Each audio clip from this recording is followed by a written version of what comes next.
A very good morning to you, ladies and gentlemen. I'm really very privileged to be here. I profoundly thank the Director General of Police, Mr. Manoj Yadav, whom I had known for very long. We had an association in the Intelligence Bureau, and I found him always a very, very promising officer with great leadership qualities. I'm very happy to see today that he is leading the Haryana Police and leading it with distinction. I'm also very grateful to have here Mr. Komedi for all his contribution, for all that he has done, and the BPR&D that has been assiduously working for the betterment of the standards of the policing in the country, the great work being done, and I was really deeply impressed by his very visionary and a very forward-looking talk. But I must particularly thank Mrs. Reddy ji, who I must say, the interest that our private sector is today taking in the national security, is the interest that it is taking in nation building, the interest that is taking our business community in the security, safety, and the preservation of the values and this thing of the society. I must congratulate the new coming change in our this thing, and I must give a very great credit for that to the new leadership of FICCI, which probably is much more alive and much more this thing than the conventional business mode in which the business people and the industries work. There are very distinguished guests here, and I find there are people much more competent to talk on the subject of the technology, its induction and its limitation and its horizon and the potential that we can all achieve. I find Mr. Alok Joshi, who I think most distinguished colleague of mine. We work together in many capacities together. Today also he is is a member of the National Security Advisory Board, but he had headed very distinct. He was not only the head of our external intelligence agency, but he also distinguishedly led the country's apex technical research organization in the matter of national security, that is the NTRO, and he brought about a great change in that. I'm very happy that he's here, and I do hope that you will benefit by his great experience and insight on the matters of technology and what are its potential.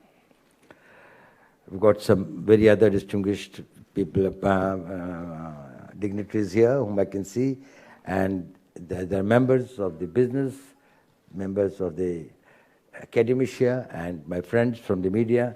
I'm very grateful to you to be here and to share the experiences with the young officers. But this day is especially very unique to me for the presence of the young officers who are here. You are the officers who will be seeing this country when it completes 100 years of its independence, of its freedom.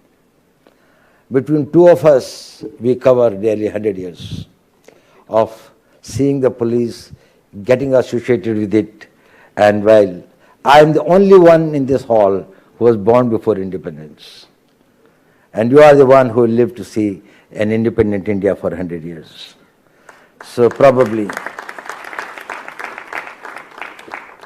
if somebody asks me that with my association for 52 years with this country's security set up in various ways, in the police, in intelligence, and outside intelligence, and then as a national security advisor and all these things, what is one thing that has struck you most? Then I'll say that I have seen changes. But I have seen changes that with every succeeding year, the rate of change was very high. It kept on increasing. And if this continues, the type of challenges and the problems that you are going to confront are going to be manifold higher than what I did. When it was in 68, when I joined the service, there were certain set of problems, but in 69 it became worse.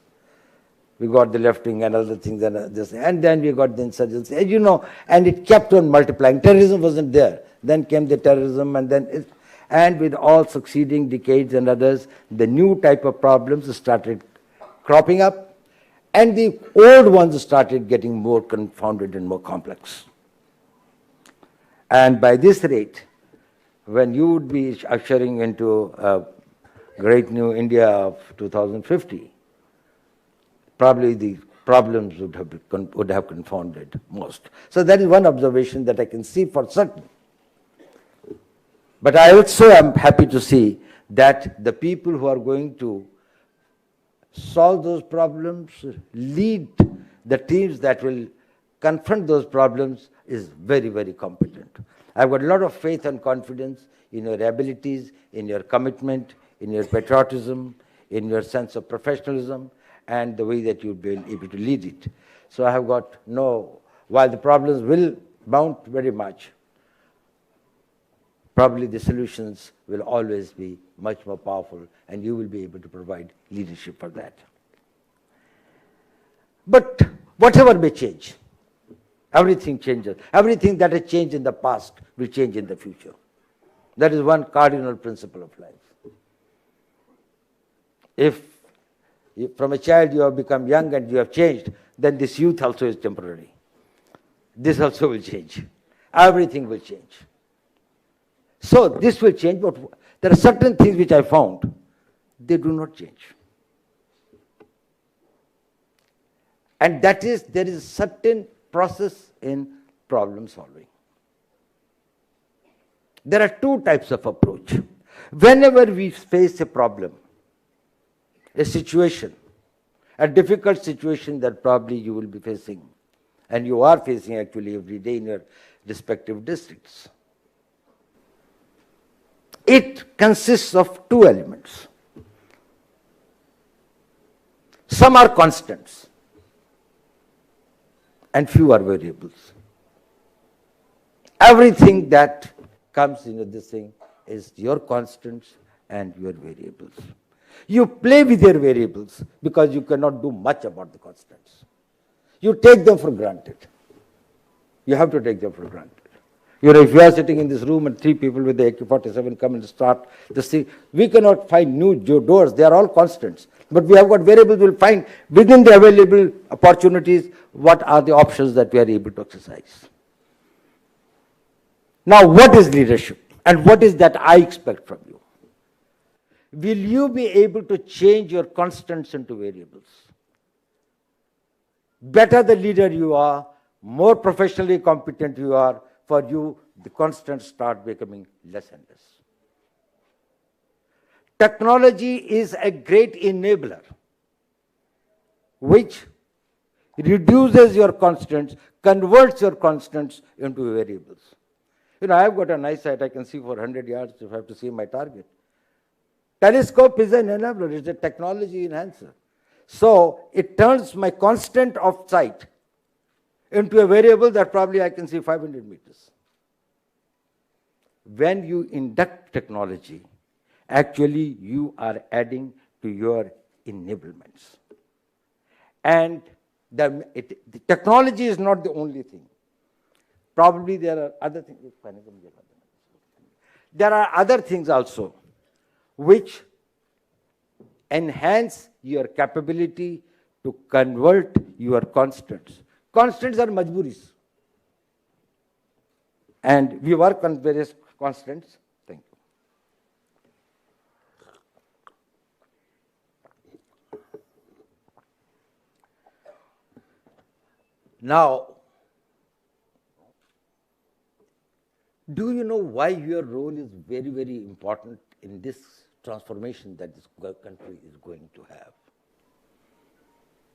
What are the great things that we are really proud of, this country, our great civilization, our great historical achievements,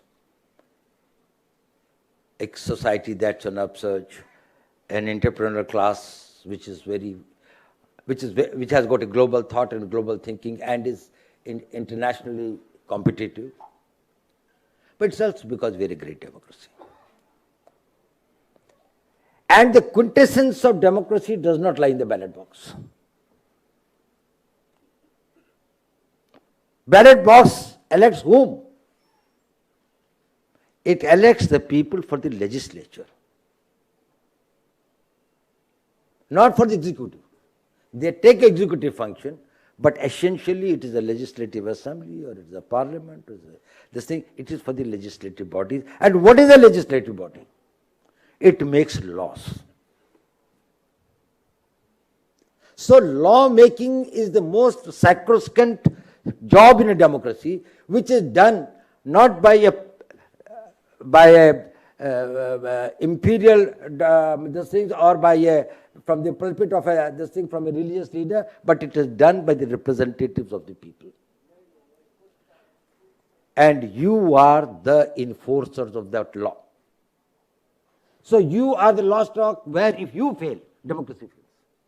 If you are not able to enforce the law, you are the law enforcing agencies. If you cannot enforce the law, then making of that law is immaterial. A law is as good as it is executed on the ground. And if you do not have the capabilities, competencies and enablements by which you would be able to provide the country the laws which the lawmakers have given to you, that here is a law and you should see that whatever the laws it might be, whether it is against murders or dacoities or terrorism or rape or anything, and you fail because your constants are so many and your variables are few. And you have not done sufficient to build up those professional competencies by which you will be able to face those challenges. Now,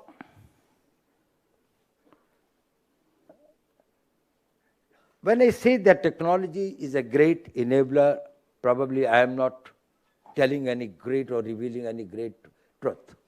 We all know it.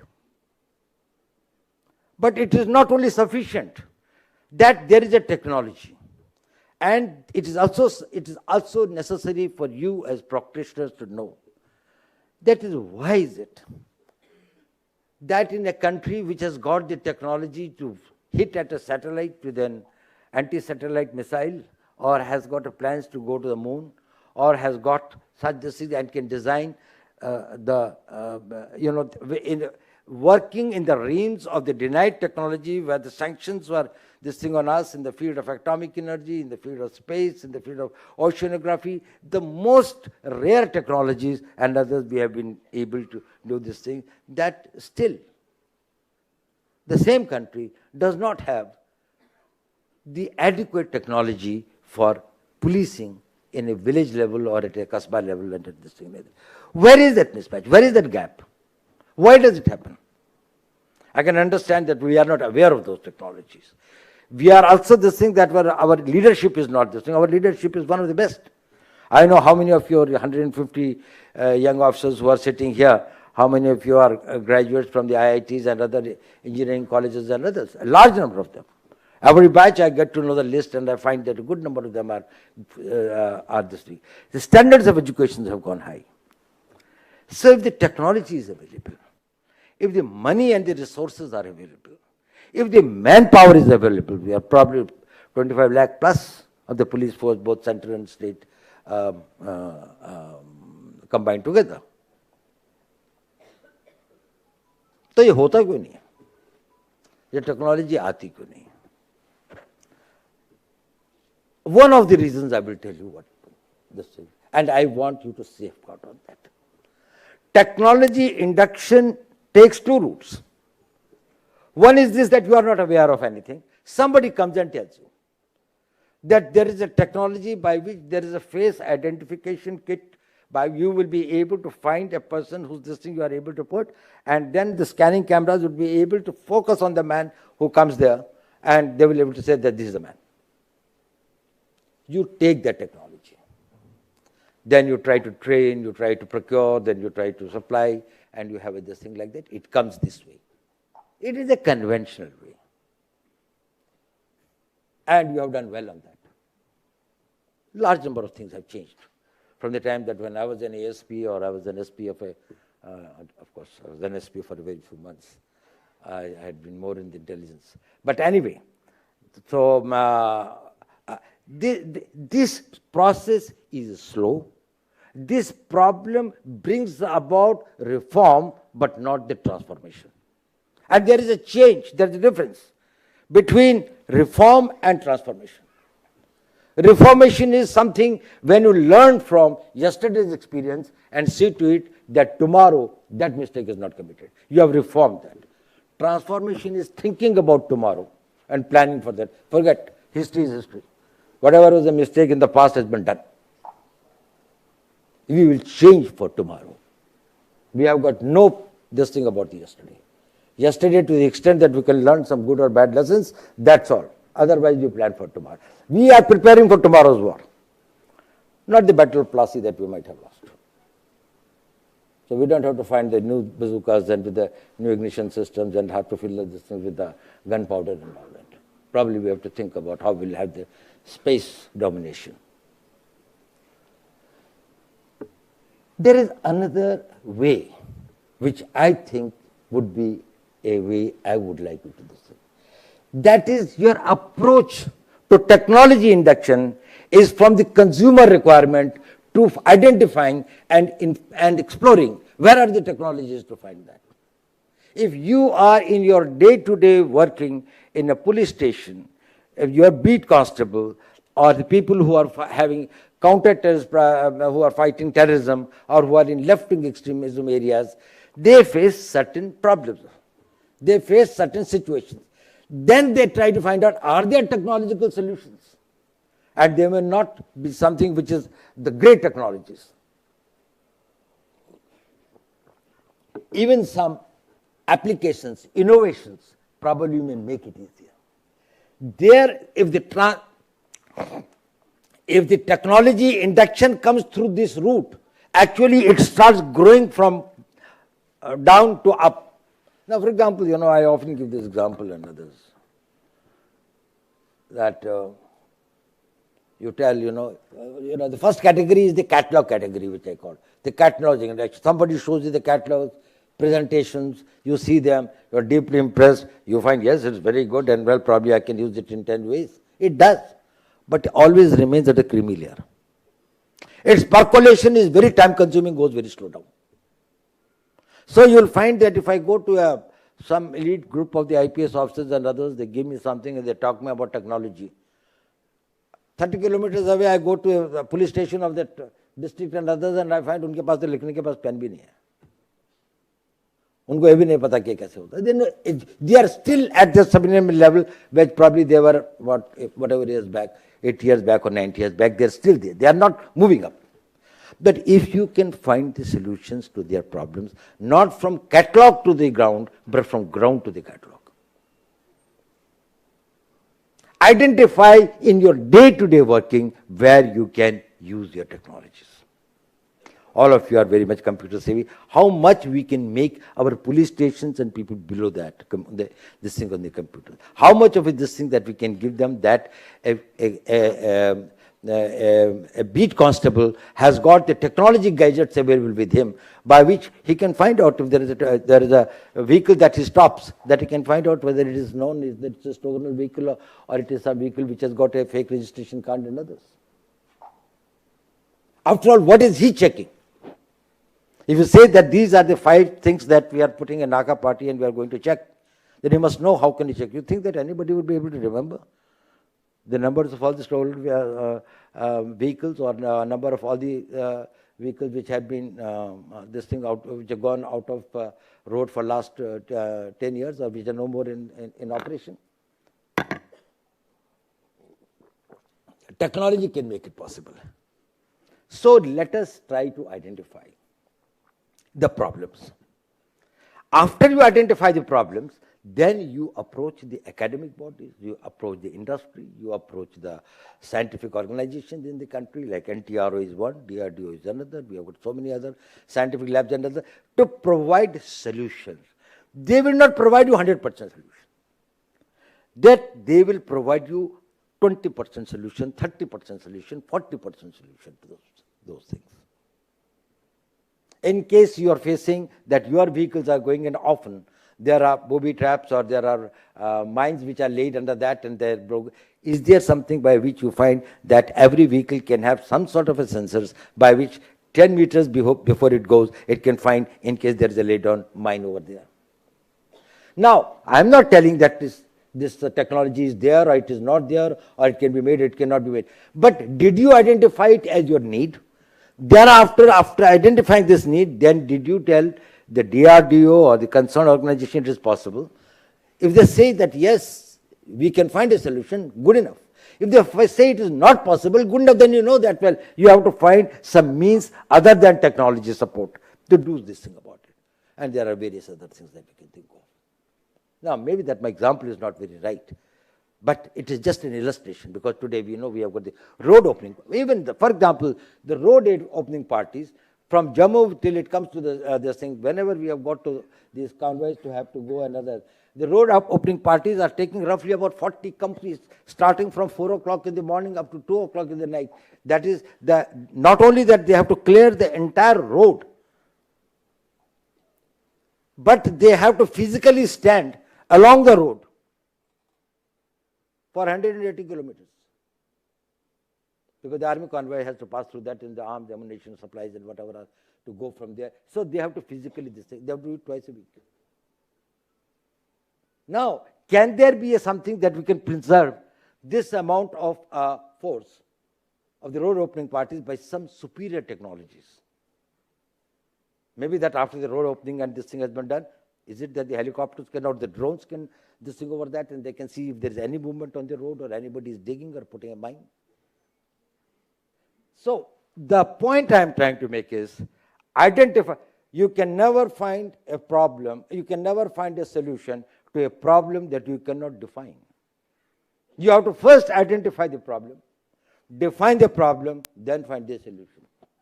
It is just like telling, I said I have lost something in this room. Can you find it? You can never find it. But if I tell you I have lost my pen, probably you may be able to find it. You have to first know, when you are searching, what exactly you are trying to find out. If you do not know what you are trying to find out, hard work is the worst thing that you can do. It only complicates the problem for you, increases the tensions for you and people working under you. You are never able to give the leadership. You have to find you have to first identify the problem, define the problem, see what are the possible solutions to this, see whether technology has got something to contribute, explore. Out of 10, maybe even if in 4, even in 3, you are able to find some technology support, it is worthwhile. And as increasingly we are getting this thing, and we are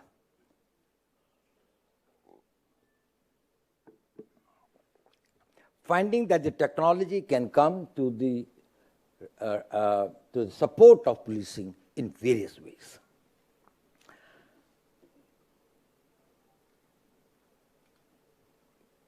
Right from whether it's a question of crimes or terrorism or crowd controls or looking after the national assets, protecting the vital installations, your ports, your airports, your coastal areas and others, or your border security and others, everything we find that the technology is able to come in this thing in predicting the offense. Now, for example, say very interestingly, now if the data is fed, and now today that there is so much of a plethora of data which is available, and the police stations are the repository of the huge this thing, and so are the intelligence agencies. If we could devise and think of something, can we use artificial intelligence, the tools of artificial intelligence, for predicting the behavior of this thing in the Kumbh Mela, what is likely to happen? If we know that so many of the known depredators or the desperate criminals are going to come and are in this area, how will they behave? Or in case there is a communal riot, what sort of this thing it will take? Now, this use of huge data, using it as a great resource for preparation of plans, for execution of plans, and then after each one, you are better prepared for the next one because your database has further increased. So what you can predict on the basis of that will be much higher. Similarly, for preventing, for countering these things in the real combat situations and others, and consequence management, or it is this thing. Even in this thing about perception management. Now, one of the problems of police, and in a democracy it is extremely important that you should not only be totally dedicated to the law, you should all be doing the things fairly and objectively. It is also important that you're seen like that. You are credible.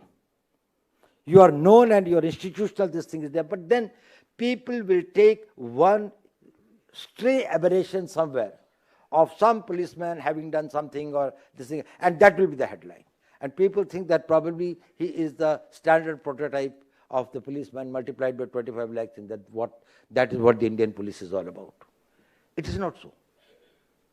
So it is also our responsibility that is we are able to create this right perception, because it is the perception that provides confidence to the people, that enhances the trust level of the people, that makes their life psychologically more secure if they feel that they have got a police which is alert, which is efficient, which is honest, which is objective, which is professionally competent, and which is friendly.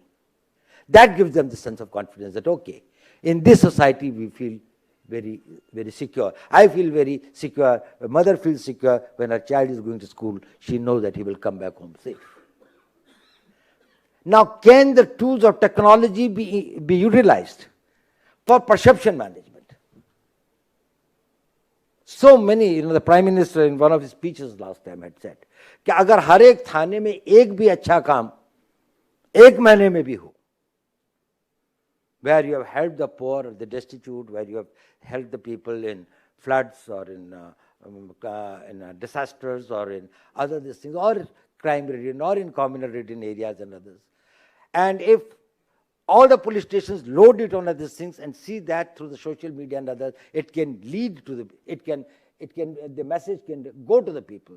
And then you can use not only your technologies, but you can use your contacts, your this base, by which it gets popularized, but it must remain totally credible. It should not be propagandist. It should be based on truth, so that over the years, the credibility of it is established. People know that, well, it is when they have said that, it has always been proved to be correct. You can have photographs, you can have some small videos, you can have some these things. Look at it, that is over a period of 10 years. If so many police stations load so much of a material, and then it is publicized so much, how much of a reach it will have to the common man, and the mindsets. These are the mindsets which are, there are many reasons for that. I don't want to go, that is not this thing for today. It is not something that, basically we have been a society which has been enslaved for a very long time. An enslaved society always has a contempt for the people who are in authority. And police is an instrument of the government which has to enforce the law on the ground at the cutting edge level. Otherwise, it's only a scrap of paper. A law book or a law statute is only a couple of pages of a scrap of paper. The teeth to it come only when the police intervenes and takes it.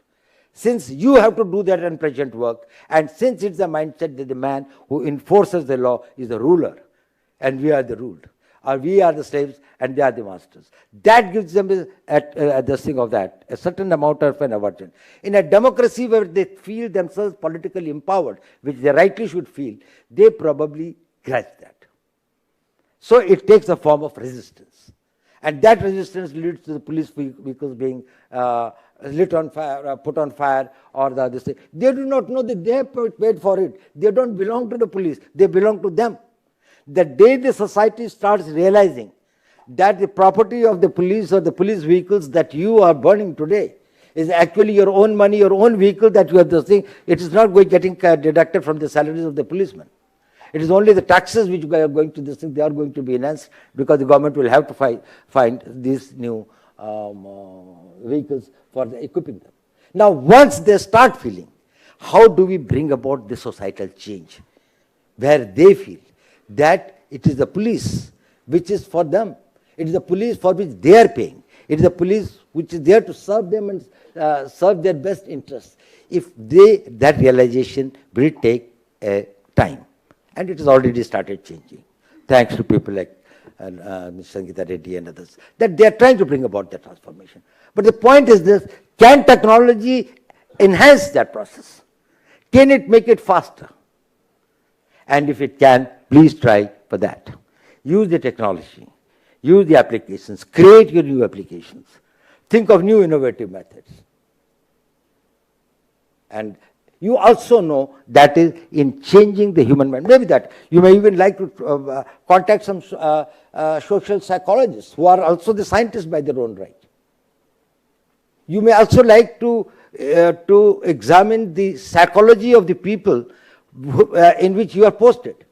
Different tribes, different groups, different castes, different people in different economic stages and others. How do they think? What are their limitations, requirements, expectations? And how is that you can bring about at this stage? Who are the people in the society who feel most neglected, who feel most unprivileged, who feel that there is a lack of safety and security for them? Who are the ones who feel that, well, their complaint can never reach police? It is only there to serve the privileged people. How can you disabuse them of these impressions and these thoughts? So the technology can be a very important tool in bringing about that. I don't have to go into various new areas of crimes, the cyber crimes which are coming up.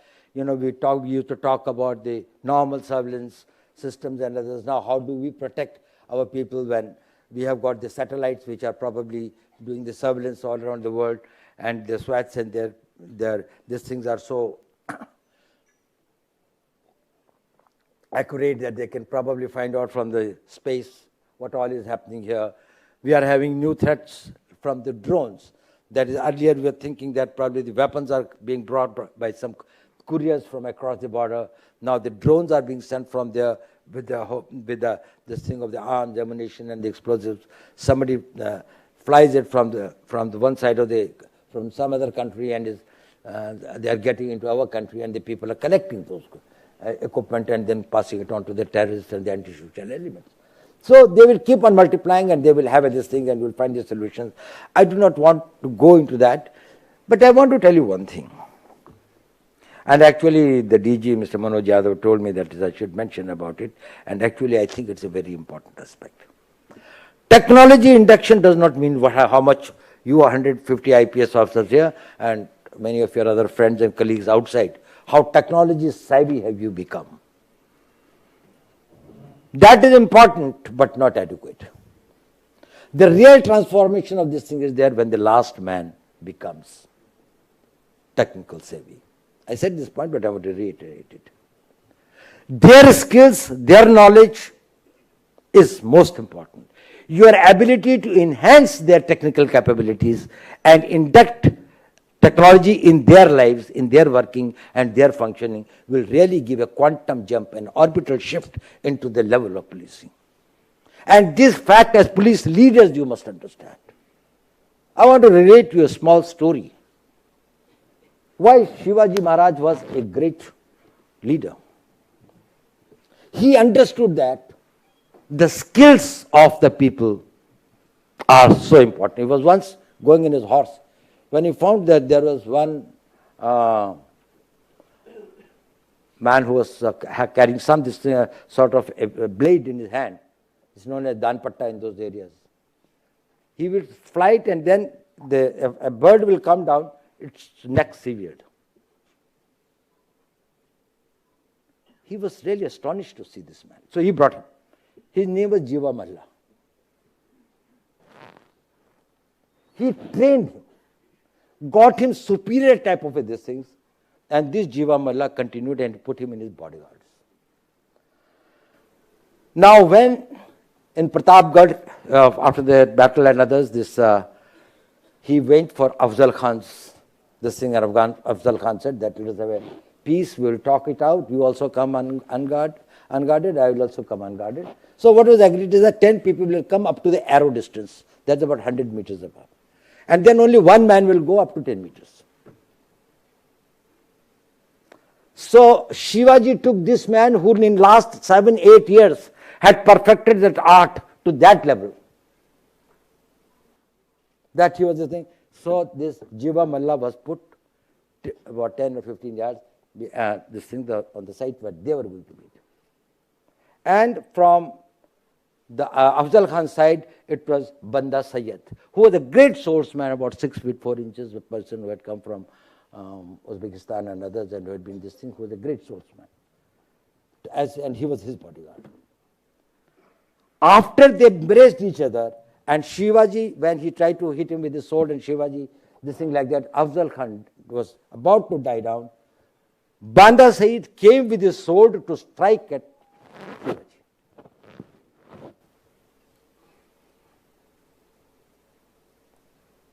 This man, Jiva Malla, took his sling and cut his arm from here in 2 pieces. The sword fell down. And then his mutilated body of Afzal Khan was taken by his people, and Shivaji Maharaj came back. Now, this is that leadership. Empowering, enabling the last man. Making each one of your constables, head constables and others as a Jiva Malla in his own right. Somebody can be very good in technology, somebody can be very good in the computer, somebody can be very good in communication, somebody could be very good in this thing. Train them. Give them the new tools of technology. Take it up to the police station level. Take it up to the last man. Integration of technology is more important than the knowledge of technology. Knowledge of technology is only good for seminars and showing your scholarly this thing and others. We have got to move beyond that. So my friends, my very young, this thing, it's a great time for me. It's a wonderful experience to be here with you. I wish you all the luck. The future of this country lies in your hands. You have got to provide a secure India. We cannot build a great India unless it is a secure India, both internally and externally. And this responsibility will be on your very, very competent shoulders. Equip yourself, self-actualize, add to your skills and knowledge. I wish you all the best. Thank you very much. And once again, thank you very much to Mr. Manoj Yadav and our DG, BPR&D, and to Vicky. Thank you.